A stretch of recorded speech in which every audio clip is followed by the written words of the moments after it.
Yeah, it's February 2022. This is my wintertime trip. I've been here for like 3 weeks here for one more week, plugging away on as much as I can. This trip, the big thing was to get the hole in the boat filled, which is the butt of a lot of jokes. So I really wanted to get that filled up, and so we've been making good progress on all that. This is the back end of Improbable, where I've been doing a whole lot of work these past few weeks. See all this black stuff down here? This is the inside carbon laminate skin that is tying together the whole insert we put into the existing wood structure around it, so it all becomes one. Some people frown upon using the different materials of modern and wood together, but it works quite well.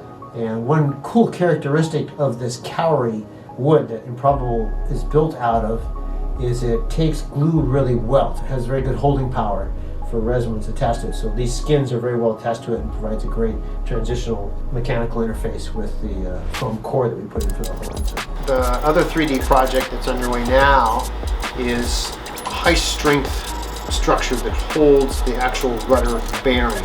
So that's being made of what we call G10. It's a real high density fiberglass material, and it's tall to stack like this, but we don't have material that big, so it's being cut out on their machining stuff here at Betts out of a board, a 4-foot long board of 1-inch thick material in slices, and then those all get glued together to make the stack of material the bearing's going to sit in. The bearing is going to sit inside this. Obviously, this is a bearing has to fit in there, so it has to be perfectly aligned. So there's a little grid there that keeps all these pieces lined up with each other.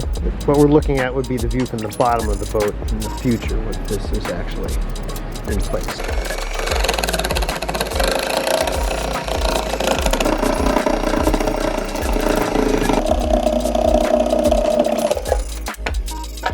Okay, so we're over here on the port side of the boat. This zone is where the galley was.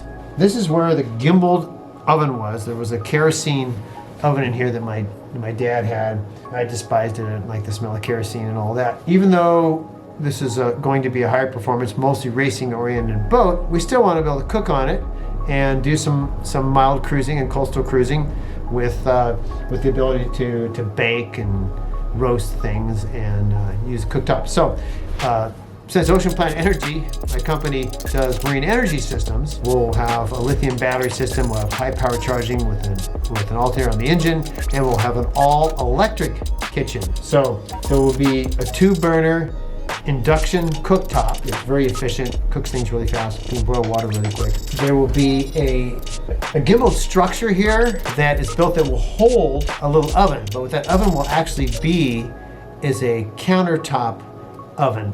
It'll be all electric, no fossil fuels other than the diesels around the engine, and no fumes from that. You just smell what you're cooking. The long-term plan is to keep things moving along with the rudder.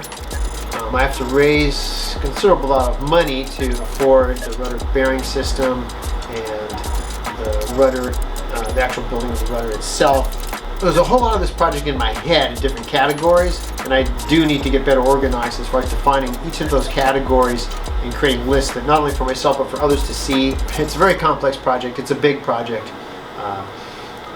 There is no hard deadline, thankfully. You know, the sooner the better. I'd like to get it done. But getting it done right in the long run is the highest priority, is to do it right. Yeah, so thanks for watching, and stay tuned for more.